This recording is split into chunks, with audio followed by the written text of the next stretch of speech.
Hi hello Karnataka, ಎಲ್ಲರಿಗೂ ನಮಸ್ತೆ. Welcome back to Nikhil talks YouTube channel ಗುರು. ಈ ಎಲಿಮಿನೇಷನ್ ಪ್ರಕ್ರಿಯೆ ನೋಡ್ತಿದ್ರೆ ವರ್ಸ್ಟ್ ಅಂದ್ರೆ ವರ್ಸ್ಟ್ ಗುರು. ಬಿಗ್ ಬಾಸ್ ಟೀಮ್ ಈ ಸಲ ನಡೆಸ್ತಿದಾರಲ್ಲ, ಬಿಗ್ ಬಾಸ್ ಕನ್ನಡ ಸೀಸನ್ 11 ನಡೆಸ್ತಿರೋ ಟೀಮು ವರ್ಸ್ಟ್ ಆಗಿ ಬಿಹೇವ್ ಮಾಡ್ತಿದ್ದಾರೆ. ಮತ್ತೆ ಒಂದೊಂದ್ ಕಡೆ ಅವರೇ ಡಿಸಿಷನ್ ತಗೊಂತಾರೆ, ಒಂದೊಂದ್ ಕಡೆ ಅವರೇ ಇದ್ ಮಾಡ್ತಾರೆ, ಮತ್ತೆ ಅವರೇ ಹೇಳ್ತಿದ್ದಾರೆ ಇದು ತುಂಬಾ ಇಂಪಾರ್ಟೆಂಟ್ ವೀಕು, ಇಲ್ಲಿ ಸೇವ್ ಆಗೋದು ತುಂಬಾ ಇಂಪಾರ್ಟೆಂಟ್, ಅದಕ್ಕೋಸ್ಕರ ನಾವ್ ಇಲ್ಲಿ ಕಾಲ್ ತಗೊಂತಿದೀವಿ, ಇದು ತುಂಬಾ ಇಂಪಾರ್ಟೆಂಟ್ ಆಗಿರೋದ್ರಿಂದ ನಾವು ಕಾಲ್ ತಗೊಂಡಿದ್ದು, ಇದು ಬಿಗ್ ಬಾಸ್ ಇತಿಹಾಸದಲ್ಲೇ ನಡೆದಿರ್ಲಿಲ್ಲ ಎಲ್ಲ ಅವರೇ ಹೇಳ್ತಾರೆ. ಮತ್ತೆ ಅವರೇ ಇದ್ ಮಾಡ್ತಾರೆ, ಒಂದ್ ಕಡೆ ಕಾಲ್ ತಗೊಂತಾರೆ, ಇನ್ನೊಂದ್ ಕಡೆ ಬಿಡ್ತಾರೆ. ನೋಡಿ ಇಲ್ಲಿ ತ್ರಿವಿಕ್ರಮ್ ಅವ್ರದ್ದು ಮತ್ತೆ ರೀಗೆ ಮಾಡಿಸಿದ್ಲು. ಫಸ್ಟ್ ಬಂದಿದ್ದು ತ್ರಿವಿಕ್ರಮ್ ಅವರು, ಸೆಕೆಂಡ್ ಟೈಮ್ ಮಾಡಿಸಿದಾಗ ತ್ರಿವಿಕ್ರಮ್ ಅವರು ಥರ್ಡ್ ಪ್ಲೇಸಿಗೆ ಬಂದ್ಲು. ಅಲ್ಲಿ ಬಿಗ್ ಬಾಸ್ ಕಾಲ್ ತಗೊಂತಾರೆ ಮತ್ತೆ ಫಸ್ಟ್ ಇಂದ ಆಡ್ಸಿ ಅಂತ. ಇಲ್ಲಾಕ್ ತಗೊಂಡ್ಲಿಲ್ಲ? ದಂಡರಾಜಾಚಾರ್ ಅವ್ರು ಮಿಸ್ಟೇಕ್ ಮಾಡ್ತಿದಾರ ಅಂತ ಗೊತ್ತಾಯ್ತು ತಾನೆ. ಬಿಗ್ ಬಾಸ್ ಏನ್ ಕಾಣ್ತಿರ್ಲಿಲ್ವಾ? ದಂಡರಾಜಾಚಾರ್ ಅವ್ರು ಮಿಸ್ಟೇಕ್ ಮಾಡ್ತಿರೋದು ಕ್ಲೀನ್ ಆಗಿ ಕಾಣ್ತವ್ರಿಗೆ, ಅಂದ್ರೆ ಮಿರರ್ ನೋಡ್ಕೊಂಡು ಮಾಡ್ತಿದ್ದಾರೆ ಅಂತ. ಹಂಗಂತ ಬರೀ ದಂಡರಾಜಾಚಾರ್ ಅವ್ರು ಮಾತ್ರ ಮಿಸ್ಟೇಕ್ ಮಾಡದ? ಇಲ್ಲ. ರಜತ್ ಅವ್ರು ನೀವು ನೋಡಿ, ಒಂದ್ಸಲ ಹೋಗಿ ಇನ್ನೊಂದ್ಸಲ ಎಪಿಸೋಡ್ ನೋಡಿ, ರಜತ್ ಅವ್ರು ಡೈರೆಕ್ಟ್ ಆಗಿ ನೋಡ್ತಿದ್ದಾರೆ, ಡೈರೆಕ್ಟ್ ಆಗಿ ಬಗ್ಬಿಟ್ಟು ನೋಡ್ಬಿಟ್ಟು ಮಾಡ್ತಿದ್ದಾರೆ. ಅವ್ರೇನ್ ಎಲ್ಲ ಮಿರರ್ ನೋಡ್ಕೊಂಡೇ ಮಾಡ್ಬೇಕಂತ ಏನಿಲ್ಲ, ಡೈರೆಕ್ಟ್ ಆಗಿ ನೋಡೋರು ಇದಾರೆ ಅಲ್ಲಿ. ಹನುಮಂತಣ್ಣ ಎಷ್ಟ್ ಕಡೆ ಇರಬೇಕು, ಉಸ್ತುವಾರಿ ಆಗಿರೋರು ಎಲ್ಲರ ಕಡೆ ಓಡಾಡ್ತಿರ್ಬೇಕು. ಇಂಥ ಗೇಮ್ ಅಲ್ಲಿ ಒಬ್ರು ಉಸ್ತುವಾರಿ ಸಾಕಾಗಲ್ಲ. ಒಂದ್ ಕಡೆ ಇಲ್ಲಿ ನೋಡ್ತಿರುವಾಗ ಆ ಕಡೆ ಬೇರೆಯವ್ರು ಫಾಲ್ಟ್ ಮಾಡ್ತಿರ್ತಾರೆ.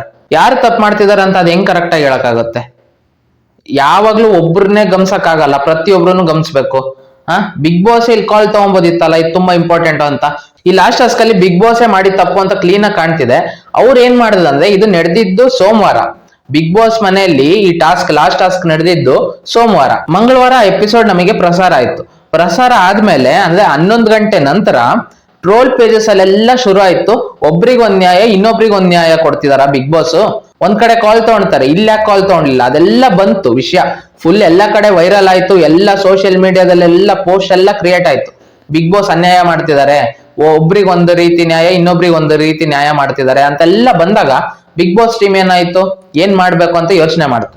ಅದಕ್ಕೋಸ್ಕರ ಅದೇ ಹಬ್ಬದ ದಿವಸ ತಾರಮ್ಮ ಅವರೆಲ್ಲ ಬಂದಿರ್ತಾರಲ್ಲ ಬಿಗ್ ಬಾಸ್ ಮನೆಗೆ, ಅದಾದ್ಮೇಲೆ ರಾತ್ರಿ ಮಿಡ್ ವೀಕ್ ಎಲಿಮಿನೇಷನ್ ಟ್ವಿಸ್ಟ್ ಕೊಡ್ತಾರೆ, ಯಾರು ಎಲಿಮಿನೇಟ್ ಇಲ್ಲ. ಅದಾದ್ಮೇಲೆ ನೆಕ್ಸ್ಟ್ ಡೇ ಅಂದ್ರೆ ಬುಧವಾರ ಬೆಳಿಗ್ಗೆ ಅಲ್ಲಿ ಬಿಗ್ ಬಾಸ್ ಮನೆಯಲ್ಲಿ ಬುಧವಾರ ಬೆಳಿಗ್ಗೆ ಇದು ಪ್ರಸಾರ ಆಗೋದು. ಅಂದ್ರೆ ನೀವ್ ಈ ರೀತಿ ಮಿಸ್ಟೇಕ್ ಮಾಡಿದೀರಾ ಅಂತ ವಿಟಿ ತೋರಿಸ್ಬಿಟ್ಟು ಈ ರೀತಿ ಮಾಡ್ತಾರೆ. ಆ ವಿಟಿ ತೋರಿಸಿದ ಮೇಲೆ ಬಿಗ್ ಬಾಸ್ ಅವರು ಹೇಳ್ತಾರೆ, ನಾವ್ ಯಾವತ್ತೂ ಇಂಟರ್ಫಿಯರ್ ಆಗಿರ್ಲಿಲ್ಲ, ನಾವೇನಕ್ಕೆ ಇಂಟರ್ಫಿಯರ್ ಆಗಕ್ ಬಂತು ಅಂದ್ರೆ ಉಸ್ತುವಾರಿದೆ ಫೈನಲ್ ಡಿಸಿಷನ್ ಅಂತ ಹೇಳ್ತಿದ್ವಿ. ಇಲ್ಲಿ ಏನಕ್ಕೆ ಇಂಟರ್ಫಿಯರ್ ಆಗಿದ್ವಿ ಅಂದ್ರೆ ಇದು ತುಂಬಾ ಇಂಪಾರ್ಟೆಂಟು, ಪ್ರತಿಯೊಬ್ಬ ಕಂಟೆಸ್ಟೆಂಟಿಗೂ ತುಂಬಾ ಇಂಪಾರ್ಟೆಂಟು. ಯಾರು ಗೆಲ್ತಾರೋ ಅವ್ರು ಮಾತ್ರ ಸೇವ್ ಆಗೋದು. ಎಲ್ಲರೂ ನಾಮಿನೇಷನ್ ಪ್ರಕ್ರಿಯೆಯಿಂದ ಸೇವ್ ಆಗ್ಬೇಕು ಅಂತ ಆಸೆ ಪಡ್ತಾರೆ. ಇದು ಇನ್ನೇನ್ ಫಿನಾಲೆಗೆ ಹತ್ರ ಇರೋ ಕಾರಣ ನಾವ್ ಈ ರೀತಿ ಮಾಡಿದ್ವಿ ಅಂತಾರಲ್ಲ. ಇಲ್ಲೇನೋ ಕಾಲ್ ತಗೊಂಡ್ಲಿಲ್ಲ, ಇಲ್ಲಿ ಜನರ ರಿಯಾಕ್ಷನ್ ಎಲ್ಲ ನೋಡ್ಕೊಂಡು ಕಾಲ್ ತಗೊಂತಿದೀರಾ ನೀವು. ಆ ವಿಟಿನೆಲ್ಲ ತೋರಿಸಿ ನೀವು ಮಾಡಿರೋ ತಪ್ಪು ಅಂತ ತೋರಿಸ್ತಿದೀರಾ. ಮತ್ತೆ ಆ ಗೇಮ್ ನ ಡಿಸೈನ್ ಮಾಡುವಾಗ ಮಿರರಿಗೆ ಏನಾದ್ರು ಒಂದು ಮುಚ್ಬೋದಿತ್ತಲ್ಲ, ಅಂದ್ರೆ ನೀವಲ್ಲ ಹಾನೆಸ್ಟಿ ಚೆಕ್ ಮಾಡಿದ, ಕಂಟೆಸ್ಟೆಂಟ್ ಹಾನೆಸ್ಟಿ ಚೆಕ್ ಮಾಡ್ದ, ಅದನ್ನಾದ್ರೂ ಹೇಳ್ಬೇಕಲ್ಲ. ಈ ಸಾಟರ್ಡೆ ಎಪಿಸೋಡ್ ಅಲ್ಲಿ ಸ್ಪಷ್ಟನೆ ಕೊಡ್ಲೇಬೇಕು.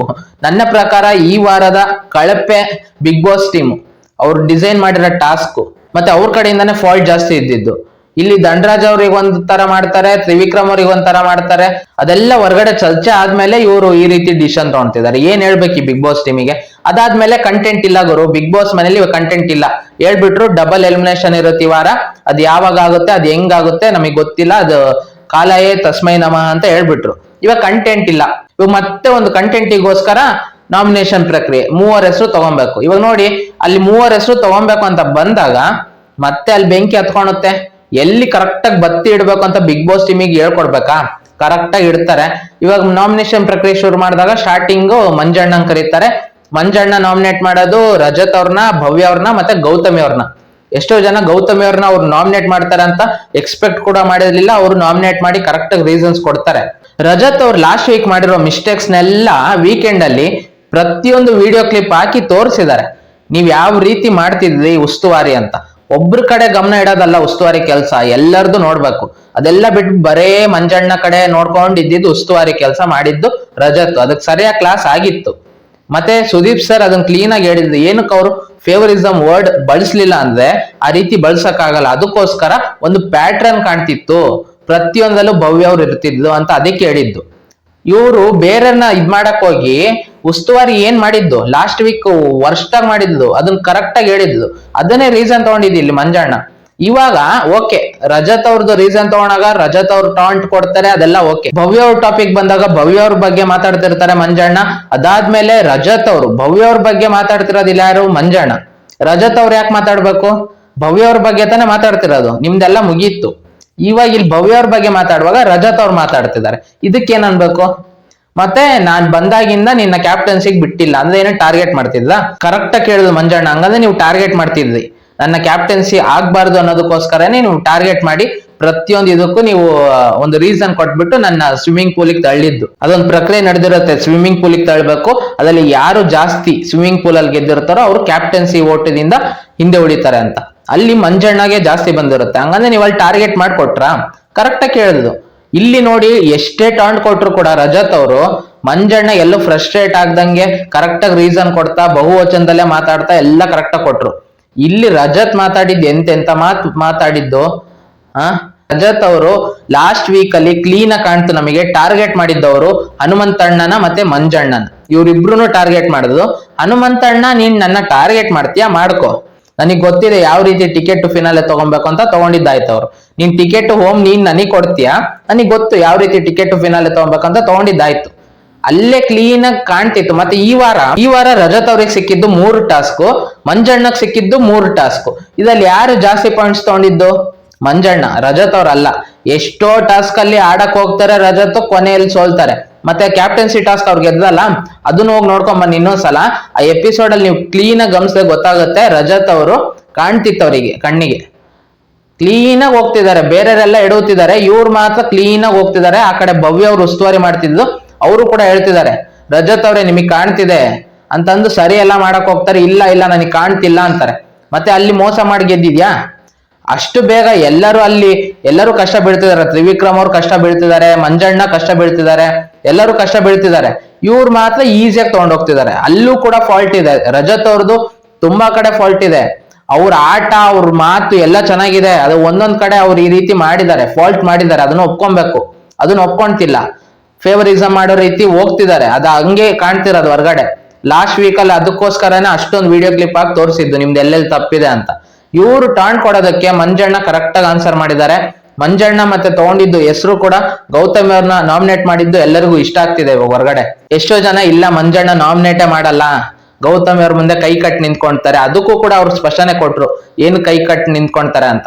ರಜತ್ ಅವರು ಫಸ್ಟ್ ಡೇ ಅಂದ್ರೆ ಫಸ್ಟ್ ವೀಕ್ ಬಿಟ್ಟು ಅದಾದ್ಮೇಲೆ ಬರೇ ಟಾಂಟ್ ಕೊಟ್ಕೊಂಡೇ ಬರ್ತಿದ್ದಾರೆ. ಮಂಜಣ್ಣಗೆ ಜಾಸ್ತಿ ಟಾಂಟ್ ಕೊಡ್ತಿರೋದು ಅವ್ರು ಪ್ರತಿಯೊಂದಕ್ಕೂ. ಮತ್ತೆ ಈ ವಾರ ಕೂಡ ನೋಡಿರ್ತೀರಾ, ಇದು ಪಾಯಿಂಟ್ಸ್ ಟೇಬಲ್ ಅಲ್ಲಿ ಕೊನೆಯಲ್ಲಿ ಇರ್ತಾರೆ ಮಂಜಣ್ಣ, ಮತ್ತೆ ಗೌತಮಿ ಅವ್ರದ್ದು 0 ಇರುತ್ತೆ. ಇವರು ನನಗ್ ಮೇನ್ ಈ ಮಂಜಣ್ಣ 0 ಇರೋದು ನನಗ್ ಬೇಕು ಅಂತೆಲ್ಲ ಮಾತಾಡ್ಕೊಂಡು ಅಣಗಿಸ್ಕೊಳ್ಳೋದು, ಮತ್ತೆ ಟಾಂಟ್ ಕೊಟ್ಟು ಮಾತಾಡೋದು ಎಲ್ಲ ಮಾಡಿದ್ದಾರೆ ರಜತ್ ಅವ್ರು. ಅದು ಕರೆಕ್ಟ್ ಆಗಿ ಮತ್ತೆ ಇವಾಗ ಕೊನೆಗೆ ಎಲ್ಲ ಟಾಸ್ಕ್ ಮುಗ್ದಿದ ಮೇಲೆ ಕೊನೆ ಸ್ಥಾನದಲ್ಲಿರೋದು ರಜತ್ ಅವರು. ಮಂಜಣ್ಣ 125 ಪಾಯಿಂಟ್ಸ್ ಅಲ್ಲಿ ಇದ್ದಾರೆ, ರಜತ್ ಅವರೇ ತುಂಬಾ ಕಡಿಮೆ ಪಾಯಿಂಟ್ಸ್ ಅಲ್ಲಿ ಇರೋದು. ಇದಕ್ಕೆ ಏನ್ ಅನ್ಬೇಕು? ಅದಕ್ಕೆ ಹೇಳೋದು, ಕರ್ಮ ರಿಟರ್ನ್ ಆಗುತ್ತೆ. ನೀವ್ ಎಷ್ಟೇ ಏನೇ ಮಾಡೋದು ಕೂಡ ಎಲ್ಲ ನನ್ನಿಂದಾನೇ, ನಾನ್ ಬಿಟ್ರೆ ಇನ್ಯಾರು ಇಲ್ಲ ಇಲ್ಲಿ, ನಾನೇ ಕರೆಕ್ಟ್ ಆಗಿ ಮಾತಾಡೋದು, ನಾನು ಎಲ್ಲೂ ತಪ್ಪು ಮಾತಾಡಲ್ಲ, ನಾನೆಲ್ಲ ಕರೆಕ್ಟ್, ನಾನು 100% ಶುದ್ಧ, ಆ ರೀತಿ ಮಾತಾಡ್ತಾರೆ ರಜತ್ ಅವರು. ಈ ದುರಾಂಕರ ಮಾತುಗಳೇ ಎಷ್ಟೋ ಜನಕ್ಕೆ ಇಷ್ಟ ಆಗಲ್ಲ, ಒಂದಿಷ್ಟು ಜನಕ್ಕೆ ಇಷ್ಟ ಆಗುತ್ತೆ. ಇಲ್ಲ ರಜತ್ ಅವ್ರು ಕರೆಕ್ಟ್ ಆಗಿ ಟಾಂಟ್ ಕೊಟ್ರು ಅಂತ. ನಿಮಗೆ ಏನಿಸ್ತಿದೆ, ರಜತ್ ಅವ್ರು ಟಾಂಟ್ ಕೊಟ್ರ ಇಲ್ಲ ಮಂಜಣ್ಣ ಕರೆಕ್ಟ್ ಆಗಿ ಉತ್ತರ ಕೊಟ್ರ? ರಜತ್ ಅವ್ರಲ್ಲ ಆಕ್ಚುಲಿ ಫ್ರಸ್ಟ್ರೇಟ್ ಆಗಿದ್ದು, ಮಂಜಣ್ಣಕ್ಕಿಂತ ರಜತ್ ಅವರೇ ಜಾಸ್ತಿ ಫ್ರಸ್ಟ್ರೇಟ್ ಆಗಿದ್ದು. ಆ ಎಪಿಸೋಡ್ ನೋಡ್ತಿದ್ರೆ ನಾನು ಏನ್ ಮಾತಾಡಿದ್ರು ನಡೆಯುತ್ತೆ, ನಾನು ಹೆಂಗ್ ಮಾಡಿದ್ರು ನಡೆಯುತ್ತೆ ಉಸ್ತುವಾರಿ ಅಂತ ಇರೋದು ರಜತ್ ಅವರಿಗೆ. ಮಂಜಣ್ಣ ಆಕ್ಚುಲಿ ಆ ರೀತಿ ಎಲ್ಲೂ ಟಾಂಟ್ ಕೊಟ್ಟಿಲ್ಲ ರಜತ್ ಅವರಿಗೆ. ಅವ್ರ ಆಟ ಅವ್ರು ಆಡ್ಕೊಂಡ್ ಬಂದಿದ್ದಾರೆ. ಅದೇ ಗೌತಮಿ ಅವ್ರ ಹತ್ರ ಜಾಸ್ತಿ ಇರ್ತಾರೆ ಅನ್ನೋದು ಪ್ರತಿಯೊಬ್ರು ಅದನ್ನೇ ಹೇಳ್ತಿರೋದು. ನೀನ್ ಅದನ್ನ ಯಾಕೆ ಮಾಡ್ತೀಯ ಅಂದ್ರೆ, ನೀನ್ ಏನು ತಪ್ಪಿರಲ್ಲ, ಪ್ರತಿಯೊಂದಕ್ಕೆ ಹೋಗಿ ಗೌತಮಿ ಅವ್ರ ಹತ್ರ ಸಾರಿ ಕೇಳ್ತೀಯ. ಅದೊಂದು ಮಿಸ್ಟೇಕ್ ಇತ್ತು ಮಂಜಣ್ಣದು, ಅದು ಮಿಸ್ಟೇಕ್ ಇತ್ತು. ಅದನ್ನ ತಿದ್ಕೊಂಡು ಅವ್ರು ನಿನ್ನೆ ನಾಮಿನೇಷನ್ ಕೂಡ ಮಾಡುದು. ತುಂಬಾ ದಿನ ಬೇಕಾಯ್ತು ಅವ್ರಿಗೆ ಅದು ತಿದ್ಕೊಳಕ್ಕೆ. ಸುದೀಪ್ ಸರ್ ಪ್ರತಿ ವಾರ ಕೂಡ ಬಂದು ಹೇಳ್ತಿದ್ದಿದ್ದು ಅದನ್ನೇ ಮಂಜಣ್ಣಗೆ. ಇದು ನಿಮಗೆ ತುಂಬಾ ಹೊರಗಡೆ ನೆಗೆಟಿವ್ ಆಗಿ ಆಗ್ತಿದೆ, ಅವ್ರನ್ನ ಬಿಟ್ಬಿಟ್ಟು ಆಡಿ, ಫ್ರೆಂಡ್ಶಿಪ್ ಇರ್ಲಿ, ಹಂಗಂತ ಬರೇ ಅವ್ರ ಹತ್ರನೇ ಕುತ್ಕೊಳ್ಳೋದು, ಸುಮ್ನೆ ಏನು ನೀವು ತಪ್ಪು ಮಾಡಿಲ್ಲ ಅಂದ್ರೂ ಕೂಡ ಅವ್ರ ಹತ್ರ ಸಾರಿ ಕೇಳೋದು, ಅದು ನೀವು ಮಿಸ್ಟೇಕ್ ಮಾಡ್ತಿದ್ದು ಅನ್ನೋದನ್ನ ಕ್ಲೀನ್ ಆಗಿ ಹಿಂಟ್ ಕೊಟ್ಟು ಪ್ರತಿ ವಾರ ಕೂಡ ಹೇಳ್ತಿದ್ರು ಸುದೀಪ್ ಸರ್. ಅದನ್ನ ನಿನ್ನೆ ಅವ್ರು ತಗೊಂಡ್ರಲ್ಲ ನಾಮಿನೇಷನ್ಗೆ, ಗೌತಮಿ ಅವ್ರನ್ನ ರೀಸನ್ ತಗೊಂಡ್ರಲ್ಲ, ಅದನ್ನ ಯಾರು ಕೂಡ ಊಹೆ ಕೂಡ ಮಾಡಿರ್ಲಿಲ್ಲ ಗೌತಮಿ ಅವ್ರ ಹೆಸರು ತಗೊಂತಾರೆ ಅಂತ. ಗೌತಮಿ ಅವ್ರ ಹೆಸರು ತಗೊಂಡು ಕರೆಕ್ಟ್ ಆಗಿ ಕರೆಕ್ಟ್ ಆಗಿ ನಿನ್ನೆ ನಾಮಿನೇಷನ್ ಪ್ರಕ್ರಿಯೆ ಮಾಡುದು ಅಂತ ನನಗನ್ಸ್ತು. ಮಂಜು ಅವರು, ಭವ್ಯ ಅವ್ರು ಮಾಡಿರೋ ತಪ್ಪನೇ ಹೇಳಿದ್ದು. ಅಂದ್ರೆ ನೀವು ಹನುಮಂತಣ್ಣಗ್ ಹೊಡೆದಿದ್ದು ಅದೆಲ್ಲ ರೀಸನ್ಸ್ ಕರೆಕ್ಟ್ ಇತ್ತು. ಇವ್ರಿಗೆ ಒಂದೊಂದ್ ಕಡೆ ಅವ್ರಿಗೆ ಮೇನ್ ಈ ಟಾಪಿಕ್ ಬೇಕಿತ್ತು ಅನ್ನೋದು ಮಾತ್ರ ಮಾತಾಡ್ತಾರೆ, ಬೇರೆ ವಿಷಯದಲ್ಲಿ ಮಾತಾಡಲ್ಲ. ಅದೇ ಹನುಮಂತಣ್ಣಗ್ ಹೊಡೆದಿರೋದಕ್ಕೆ ಬಿಗ್ ಬಾಸ್ ಏನಕ್ಕೆ ಕಾಲ್ ತಗೊಂಡ್ಲಿಲ್ಲ, ಏನಕ್ಕೆ ಮನೆ ಕಳಿಸ್ಲಿಲ್ಲ? ಮ್ಯಾನ್ ಹ್ಯಾಂಡ್ಲಿಂಗ್ ತಾನೆ ಅದು. ಏನೇ ಟಾಸ್ಕ್ ಮಧ್ಯದಲ್ಲೇ ಆಗಿರ್ಬೋದು, ಅಲ್ಲಿ ನನ್ನ ಬಟ್ಟೆ ಇಟ್ಕೊಂತಿದ್ದಾರೆ ಅಂತೆಲ್ಲ ಹೇಳ್ತಾರೆ, ಸುಳ್ಳು. ಎಲ್ಲಿ ಹನುಮಂತಣ್ಣ ಅವ್ರನ್ನ ಮುಟ್ಟೆ ಇಲ್ಲ, ಅವ್ರು ಎತ್ತಾಕಿದ್ದು ಬರೀ ಆ ಬುಟ್ಟಿನ, ಆ ಬುಟ್ಟಿನ ಹಿಂಗ್ ಎತ್ತಾಕಿದ್ದಕ್ಕೆ ಇವ್ರು ಹೋಗ್ಬಿಟ್ಟು ಹೊಡಿತಾರೆ. ಇವ್ರು ಮಾಡಿದ್ ಕರೆಕ್ಟಾ? ಇದನ್ನ ಹೆಂಗೂರು ಒಪ್ಕೊಳಕ್ಕಾಗತ್ತೆ? ನಿಮಗೆ ಏನಿಸ್ತು ಈ ವಾರದಲ್ಲಿ ಬಿಗ್ ಬಾಸ್ ತಗೊಂಡಿದ್ ಡಿಸಿಷನ್ ಯಾವ ರೀತಿ ಇತ್ತು? ಒಂದ್ ಕಡೆ ಒಂದ್ ಡಿಸಿಷನ್ ತಗೊಳ್ತಾರೆ, ಇನ್ನೊಂದ್ ಕಡೆ ಅದನ್ನ ಇನ್ನೂ ಡ್ರ್ಯಾಗ್ ಮಾಡ್ಕೊಂಡು ಮಿಡ್ ವೀಕ್ ಎಲಿಮಿನೇಷನ್ ಇರುತ್ತೆ ಅಂತೆಲ್ಲ ಹೇಳ್ಬಿಟ್ಟು ಮಿಡ್ ವೀಕ್ ಎಲಿಮಿನೇಷನ್ ಮಾಡ್ದಂಗೆ ಮತ್ತೆ ಅದನ್ನೇ ರೀಸನ್ ಇಟ್ಕೊಂಡು ಮತ್ತೆ ಅದನ್ನೇ ಹೇಳ್ತಾರೆ. ನಾವು ಇನ್ವಾಲ್ವ್ ಆಗಿದ್ದೇನಕ್ಕೆ? ಮೇನ್ ಆಗಿ ಇಲ್ಲಿ ಪ್ರತಿಯೊಬ್ರು ಕಂಟೆಸ್ಟೆಂಟ್ಗೂ ತುಂಬಾ ಇಂಪಾರ್ಟೆಂಟ್ ವೀಕ್ ಇದು. ಇನ್ನೇನ್ ಫಿನಾಲೆ ಹತ್ತಿರ ಇರೋ ಕಾರಣಕ್ಕೆ ನಾವು ಈ ರೀತಿ ಡಿಸಿಷನ್ ತಗೊಳಕ್ ಬಂತು. ಇಲ್ಲಾಂದ್ರೆ ಪ್ರತಿಯೊಂದನ್ನು ನಾವು ಉಸ್ತುವಾರಿ ಇದೆ, ಫೈನಲ್ ಡಿಸಿಷನ್ ಅಂತಿದ್ವಿ. ಮತ್ತೆ ಇಲ್ಲಿ ಯಾಕೆ ತಗೊಂಡ್ಲಿಲ್ಲ ಧನರಾಜ್ ಅವ್ರ ವಿಷಯಕ್ಕೆ? ನಿಮಗೆ ಏನಿಸ್ತಿದೆ ಬಿಗ್ ಬಾಸ್ ಡಿಸಿಷನ್ ಯಾವ ರೀತಿ ಇತ್ತು? ಮತ್ತೆ ನಿನ್ನೆ ನಾಮಿನೇಷನ್ ಪ್ರಕ್ರಿಯೆಯಲ್ಲಿ ರಜತ್ ಅವ್ರ ಮಾತು ಕರೆಕ್ಟ್ ಅನ್ಸ್ತಾ ನಿಮಗೆ, ಇಲ್ಲ ಮಂಜಣ್ಣ ಮಾತು ಕರೆಕ್ಟ್ ಅನ್ಸ್ತಾ? ನಿಮಗೆ ಏನ್ ಅನ್ಸುತ್ತೆ ಅದನ್ನ ಕಮೆಂಟ್ ಬಾಕ್ಸ್ ಅಲ್ಲಿ ತಿಳಿಸಿ. ಈ ವಿಡಿಯೋ ಇಷ್ಟ ಆಗಿದ್ದರೆ ವಿಡಿಯೋಗೆ ಒಂದು ಲೈಕ್ ಮಾಡಿ, ಶೇರ್ ಮಾಡಿ, ಮತ್ತೆ ಸಬ್ಸ್ಕ್ರೈಬ್ ಮಾಡ್ಕೊಳ್ಳೋದನ್ನ ಮರಿಬೇಡಿ. ನಮ್ಮ ಚಾನಲ್ ನ ಸಬ್ಸ್ಕ್ರೈಬ್ ಮಾಡ್ಕೊಂಡು ಸಪೋರ್ಟ್ ಮಾಡಿ ಅಂತ ಕೇಳ್ತಾ ವಿಡಿಯೋ ಇಲ್ಲಿಗೆ ಮುಗಿಸ್ತಿದೀನಿ. ಮತ್ತೆ ಇನ್ನೊಂದು ವಿಡಿಯೋ ಒಂದಿಗೆ ಬರ್ತೀನಿ ಗುರು.